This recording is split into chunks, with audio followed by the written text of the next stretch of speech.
that goes. And we'll talk about this shitty game. Yanni, Monday Night Football, Week 7. Tech will be joining us here shortly. The game that Tech has bet, Capitals, has almost more scoring than this Monday Night Football game. How about that? Not a good one here. I mean, Geno Smith, Jameis Winston, I'm not sure what we would have expected. But no, I mean, it looked like at least the Saints figured a little bit out there in the second quarter. But definitely not the most riveting Monday night game we've had. Definitely not it. And we were looking forward to a nice Thursday night football game coming up. And I'm probably jumping the gun here by talking about that. But Devontae Adams is going to be out. So hopefully that's still a decent game. But that's jumped to a 6-point spread. I'm getting ahead of myself, though. Let's deal with this game right here.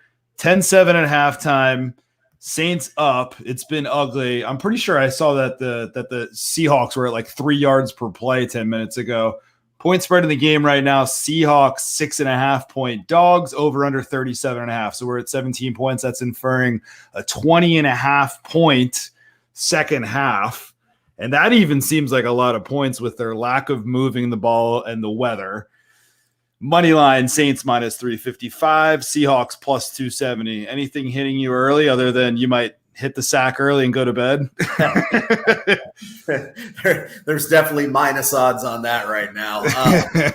Now, I mean, I don't know. When you look at this game, I mean, I think that Seattle got off to a hot start, but really it's been all New Orleans since then. I mean, if you take that big play away from DK Metcalf, Seattle has done nothing in this game offensively.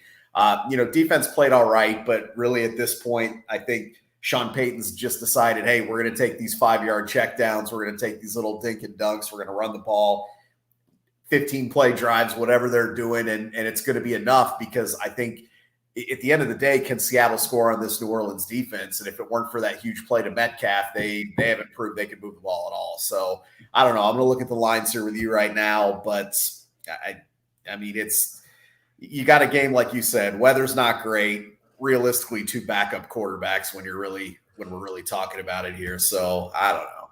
It's certainly a hard one to bet into. We are 9-5 on the season. Tech, what's going on? Just talking about this shitty Monday Night Football game. How's it going, everybody? Well, I guess I bet on a Washington Nationals game or something. Yeah, right. It seems like it's a World Series game over there. Is it still 7-5? Because every time I look over, it's a different score. For now, I got the feed on. We got about 3 minutes left, and I'm still sweating it with the way the goals are piling. So I have a 60-minute live bet, so hopefully we're all right. 60-minute live bet. Tech, we'll talk more hockey in a second. You've been red hot with hockey. We're going to try to find a second half bet. We're 9-5 on halftime bets so far this season. We've been running well, but this one is a really tough one. It's over under 37.5 in the game, 20.5 in the second half. Point spread plus 6.5. Seahawks. There was a lot of buzz and a lot of sharp money that came in on the Seahawks, I think at plus 5.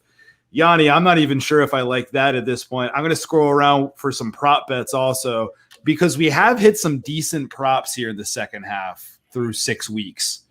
Yeah, we have, and we were actually the bet crushers. We were on Seattle. We're on Seattle plus 5, but I don't feel too good about that just based on what we've seen from their offense there. So we'll ride with that and see what happens. But I'm looking at these prop bets as well. Geno Smith over under 223.5 yards. He's at 110 right now. If they're trailing, I don't hate it because he's going to be throwing. You would think he only has 12 pass attempts so far.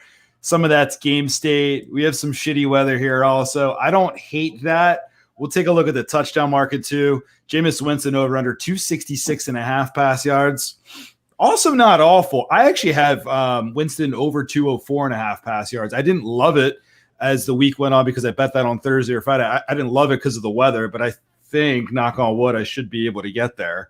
And we'll take a look at touchdown markets too because you've been hot here at halftime on the touchdown markets. Yeah, I'd like to say that I would think I could continue that, but I'm looking through the. You're probably talking up too much, so zero pressure, right? No pressure yet. It's just who do you trust in this game besides Alvin Kamara, who already punched one in? I mean, who do you trust in this game to get the ball in the end zone? I don't see anybody that I trust to get the ball in. So I to be honest with you, I can't even make a legitimate case for anybody as I'm looking at this here. I want to take the under in the second half, but I know that they're going to be pushing the ball, moving the ball. I don't hate the Geno Smith pass yard bet. He's at 110. He's not a good quarterback. I get it, but they're going to need to pass the ball. They're down 10-7. Unless they get the ball, they get the lead, and now I'm talking myself out of the bet. Well, trying to sit on the lead. Keep in mind, take away that 84-yard touchdown. He's basically got, 28 yards? 30 pass yards? 30 pass yards because some blown coverage. I don't know. Yeah. Tech, I don't know if we're going to be able to come up with anything here. This is a terrible. Don't hold. This doesn't have much weight, but I feel like whenever I've seen a primetime game this year that has a low first half scoring event, that it ends up going over in the second half. But maybe I only noticed a couple and I'm nitpicking, but I mean, what's it at now? Like you said, 37.5. We got 17 points. You can certainly stumble your way over almost like half, buzzing up in the third quarter, but I don't know. Maybe I'm jinxing it. So I kind of like where your head's at because I took a live under last night at 44.5. And I was like, dude, so then this thing's gold because it was pouring rain. It was monsooning. And then all of a sudden, late game, Niners can get a third down stop. And Carson Wentz, of all people, ruins my under. So here's what we're doing. Second half over. Am I super confident in it? No. But this thing can stumble over. Which I'm pretty sure that game went over in the first period. Tech, are we still holding on with 7-5? We are empty net, so we should be good with 2 minutes left, hopefully. However, things have been going crazy past couple games everywhere, so we'll see. Yeah, but you've been pretty good so far this season. So it's about it's what, 2 weeks old this season. I mean, it's been a pretty hot start. I'm not going to mush you right here, but did you tweak anything in the offseason? Is this just the Tech Money system that you've been using for years, or did you tweak a little bit? Or no tweaking. So honestly, I kept quiet. I never said anything about hockey betting because it was just dear to my heart. And what happened was around February, March of 2020, I got my last couple bets in. COVID hit. If I remember right, then they played, and I couldn't deal with the scheduling. The whole team 3-4 times in a row. And hey, you can call me that. I might have sucked at it. So I think even in January, I tried again. I think I went 10-7-3, and I'm just like, there's no way I can do it because it's not all the years I've been betting hockey. And I'm rare. People look at me, they don't think that I might have played hockey, but I grew up in a town that played a lot of hockey in South Jersey, and we all grew up playing hockey. So hockey, I understand the sport. I know where you should be at with my eyes closed. So I can watch games and really understand where some of the teams are weak and not. So I just feel like I have an advantage. But I think this year is just having the normal schedule, to answer the question, having the normal schedule. And I'm just watching the games, and I'm just, picking powerful offenses, knowing that they're going to set up. I could have had a few other games today, but I know the Capitals can generate offense. Like I was actually looking at the sure looks like it. Right. Lightning Sabres game. I mean, it's so easy to pick everything.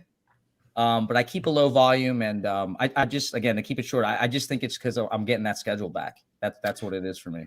So that's the key too, is that you keep it pretty low volume. You pick and choose your spots. You were on the Blues, and then you said, screw this, right? So like if there's something that happens that you don't like, it's like, okay, you know what? I don't need to force a bet here. I'm going to just cancel this bet right here, which is you don't need to hold the bet. Right. And what's crazy about that Blues game is it's kind of it's 0-0 going in the third. So it is 0-0 going into the third right now against the Kings. So low volume. And again, it's sticking to the process. I don't want to waste too much time, but I go through all the games and I just find the one where if I know I have my money on it, can I go and hang out and do things during the day and not be stressed out about it? I was stressed out about the minute I placed the second bet. I was stressed out about it. And then I thought how I got there, and it's because I'm not blaming him, but I was texting a really good friend of mine, and he's like, what about the Blues? What about the Blues? What about the Blues? He's at work, so the type of conversation he's having with me isn't constructive. Did you do it yet? And it triggered me like a dumbbell, like, let's bet it. And then I noticed the goalie, the whole reason I didn't bet it, because I had a feeling we'd get the backup goalie, Ville Husso or whatever. And dude, he's just not good. When he played against the Kings in January, he let up 5 goals, which is the highest amount of goals he's let up. Then he played him again in March, and it was 2-2 tie, and then I think they lost in overtime 3-2. So it doesn't make me feel safe. So I thought, well, look, I feel even though Capitals are about to put this away with, I didn't think Ottawa would score 5. But even though someone can say, hey, you got lucky and won, that's fine. I felt comfortable betting the Capitals. I never felt comfortable money on the Blues. So if we win this year, we got 10 seconds left. We'll be 11-4 this year, 73.3%. And I'm doing it legit for the followers. I usually don't track it for the people, for the followers. $100 bet. Well, how much are you up? So you'd be up $693 if you've been following me since day one.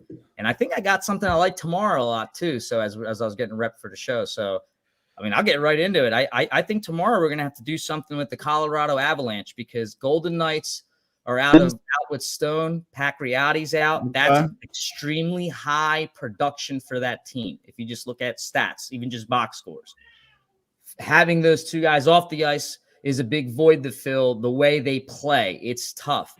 You get them traveling into Colorado and you get the whole oxygen thing. So I think tomorrow, Avalanche 60 minutes, I'm going to give it away. I think that's where we're going to go. We'll probably bet it tonight because when we've betted them the night before last week, we literally didn't lose all week. And then we got into the weekend.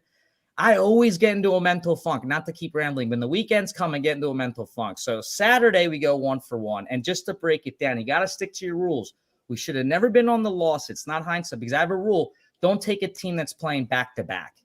So Toronto played Friday. They play Saturday, but I was so biased that the legs start to get tired. Yeah, I love fading teams on back-to-back. Right. Like the Kraken had like 5 games in 8 nights to start the season and got screwed. Right. Love fading that, but it's hard to back it. Yeah. Good Pittsburgh was out Malkin, Crosby, and Carter, and they got the job done that night. So just to give you an idea, we should have been 1-0 there.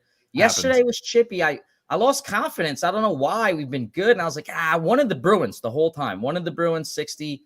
Didn't take it. I actually told 1 or 2 people in tweets to take it. They did. But anyways, we'll be back on track today with a win.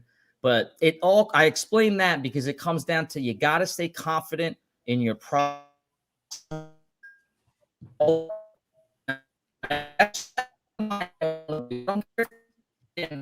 I think we're losing tech. Uh-oh. Oh, I think we're losing tech here, Yanni. Well, if you still hear me, but we're going to be on the Colorado Avalanche on a 60-minute line. Yep. So if you can still hear me, Tech will come back, I'm sure. But Tech is an awesome hockey bettor. He's up money. I see Tech's face a little bit, but it's a little bit faded. Just to answer some of the comments here, did you bet the first half under? A little bit on the first half under, but nothing too big because the under last night kind of crushed me there. Yanni, going into week 4, and if we get Tech back on, then we'll, of course, talk on the Avalanche some more. But as we go into week 8 here, how about the Packers are now 6-point underdogs against Arizona? Tech, can you hear us? Yeah, I can hear you guys. Okay, cool. Sorry, I guess something cut out there, but we're going to be on the Colorado Avalanche on the 60-minute line, it sounds like. So sign us up for that. Yes. And get the better of the number right now. They're like minus 170 money line, and I haven't actually looked at the 60-minute line. It's probably like minus 110 or so. It should be. And okay, hit it now before it moves. Hit it now before it moves. Tech, I think we might talk some week 8 in the NFL. Hop in if you have any thoughts. I know that you have a model that you've been working on. Yanni and I are kind of taking a look at this slate. Yanni, I'm going to say it right now. Week 8 looks slightly better than week 7, but week 7 was one of the most boring NFL weeks I've had in quite some time. And it happens. We were due for that. I mean, we had gotten some really exciting weeks of football, some exciting betting weeks. So I think we were due for a little bit of a dud. And honestly, when you looked at last week's slate, it wasn't that great to begin with. So I can't say I'm shocked that we ended up with some duds there. But this week looks a little bit better. I mean, as you get these buys, some of the good teams are on buys, but I think this week will be a little bit better. Looks a little bit better. I'm hopeful that somehow Davante Adams magically clears 2 tests, but I don't think he's going to be in that game. As soon as that news came out, books shut off the line. I tried 3 books to get a bet in. I finally got one. I got Arizona -4. But just because I got the COV doesn't actually mean they're going to win, because I feel like sometimes in the past few weeks here, like, had a great weeks 1 through 3 or 4. Now it's like I love bets, and it's like just because I have the COV, it doesn't mean that it's the magic touch. Do you have thoughts on that game? I just have a couple quick thoughts. You do have some good CLV. I mean, you got a 2 to 3 points at this point. If you got 4, well, I guess 2 points. 2. But, I think the really interesting thing is usually sports books, they don't adjust lines more than a max of 1.5, 2 points for a position player. Usually the only time they're going to do that is for a quarterback. And with the Adams news, I mean, it basically moved from -3, -3.5 to -6. So 6 right now. They adjusted that line with Adams basically 2.5 points on average there. And I think it speaks to what they think about him, how important he is to that offense. But I also think you have to remember, if you remember a year ago and actually the past 2 seasons, Rodgers played without Adams for several weeks, and they still found ways to win. Now, the Cardinals obviously are playing really good football, so it's a little different story. But I don't think it's a foregone conclusion that Arizona's just going to stomp them out here. I mean, we're talking about Aaron Rodgers in prime time. You got to figure he's going to find a way to keep them in that game somehow. I would agree with that. And Tech, I think that there's very few players in the NFL that are worth 2.5 points that are not a quarterback, right? Like if you have like a Russ, like I'm pretty sure that Russ is good for like 6 to 8 points on the spread. But guys, a wide receiver, 2.5 points, that's big. I wouldn't recommend taking the Cardinals at 6. How's your football season been? Hockey, I know right now, is your bread and butter, but you've got a model going on with football. I think you've picked off a couple nice lines. Oh, I think we lost Tech's audio. So can we hear your audio, Tech? Yeah, I should be back. Okay, sorry. There it is. So we're all good, man. Storm here, so we just same here. There's all kinds of storms, shitty weather. Once NHL started, I totally leaned off NFL. We hit a parlay last week with a totally square parlay, which I can't remember last time I did a parlay. Hey, sometimes those hit. Yeah, Packers and the Chiefs. Sometimes they hit. And then I got a little gutsy with the Dolphins this week. I went to do -3 at +160, threw a little bit of change on it. Looked good for a little bit. I was on the Dolphins too, Tech. I was on the Dolphins too. So, I'll be honest. I'll announce it here. I'm going to stay off the NFL. I'm going to look, honestly, I could have went 3 or 4-0 in college football. I wrote them down. I didn't take them because I had such a bad week the weekend before or 2 weeks before. And I said, look, I'm just going to go to NHL. I'm not going to try if this is going to be easier in the NHL. So I kind of just been fading off of it. And I'm not going to look. I'm just not going to look. If I want to keep low volume and stay where we're hot, keep the train rolling, we'll stay with the NHL. So that's what I'm going to do. You handle the NHL, Yanni, Bet Crutchers, and JJ and myself will continue to try to handle the NFL. We had a very successful first, 5 weeks. The past 2 weeks, I've been okay. But, hey, it's an 18-week season, and you're not going to go straight line upward. But it's got some – Week 8 had some other interesting games. The Titans all of a sudden now, Yanni, we're on some Derrick Henry futures, 5-2 Titans. They're a 1-point favorite at Indy. Over under 49.5. And I'm sure we'll talk about it on the weekly podcast. I haven't done anything with this game yet, but how about the Titans vying for a 1 seed all of a sudden in their toughest part of their schedule right now? Well, it's just crazy. I mean, it was only a few weeks ago they lost to the Jets. And, you're looking at that team and saying whatever. And, we can say that, teams have injuries. You got to adapt. And obviously some teams are better. But it is fair to say this team, when they have Julio Jones, A.J. Brown, Derrick Henry, that is a really tough offense to defend. And when Jones and Brown are out of the lineup, it's 10 men in the box. And, it makes a difference. So I think you have to look at that. I think that's this Titans team. If they get any kind of defense like we saw against Kansas City, they're going to be tough to beat. They are very tough out, and they're going through their toughest part of the schedule. If you take a look at their schedule down the stretch, I mean, this team, if they get through this right now, like if they beat the Colts, they could win 13 games. They're 5-2 right now. D quit fading Oaktown. I keep fading the Oakland Raiders. I barely bet on the Eagles. I liked the Eagles yesterday. And Tech, I'm not betting on Nick Sirianni anymore. I'm done. This is to everybody. If you want a tip from me, I made this rule back in like 2008, and I broke it this summer because people just were driving me nuts, and that's a whole different story. But don't bet on the team you're a fan of, and don't bet on the team you live by geographically. Just don't do it because they're always all going to win the Super Bowl, and they're always all going to win the game, and then you're going to start betting that way. That's how it is. Yeah, that's how you could have avoided it. Does Sirianni get 2 or 3 seasons, or is there any chance if things go south, they pull the plug there? Does he get 3 seasons, you think? 2-3 seasons? I think he definitely gets 2. Do you think so? Yeah. Right now, I'm on the fence. I'm 100% on the fence right now. I would say if I had to bet right now, I'd bet no that he doesn't come back next year. But it's Philly, and you never know. Howie Roseman. There's always things. There's always things in the background of just who's controlling what. But right now, it seems like that everybody's pretty pissed off. But what I will say is Flacco being traded today. There's a lot of people who didn't know that Flacco was the backup here in Philly. Flacco traded the Jets. Minshew's their backup. If this offense doesn't right itself, if Hurt starts turning the ball over, I wouldn't be shocked if they go to Minshew sometime in like last 6 weeks of the season. I'm not saying that's the right thing to do, but I'm saying that could 100% happen. And maybe Nick Sirianni does it to save his job in week 11 of the NFL, which is pretty sad. But oh boy, Joe Fiasco. Yeah, Joe Fiasco got traded for a 6th round pick today.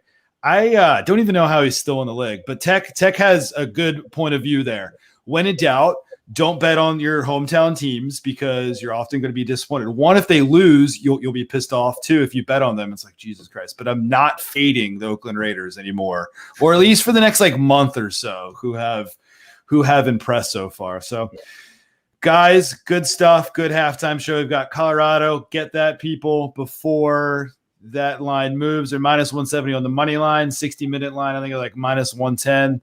Yep. That'll move. Thanks, everybody, for watching. If you're on Twitter next time around, Twitter live comments, we don't necessarily get those on StreamYard right now. There's a whole bunch of privacy things, but our Wager Rager Wins new Twitch channel and YouTube comments have been coming in the Wager Rager YouTube channel. So comment there. Appreciate everybody. Tech, appreciate you coming on, man. Oh, thanks for having me on. And Yanni, let's get second half over 20.5. Don't love it, but maybe we can get it because I think Tech's our good luck charm here. Hey, let's see what happens. Let's do it. Take it easy, fellas. All right. Good luck. All right.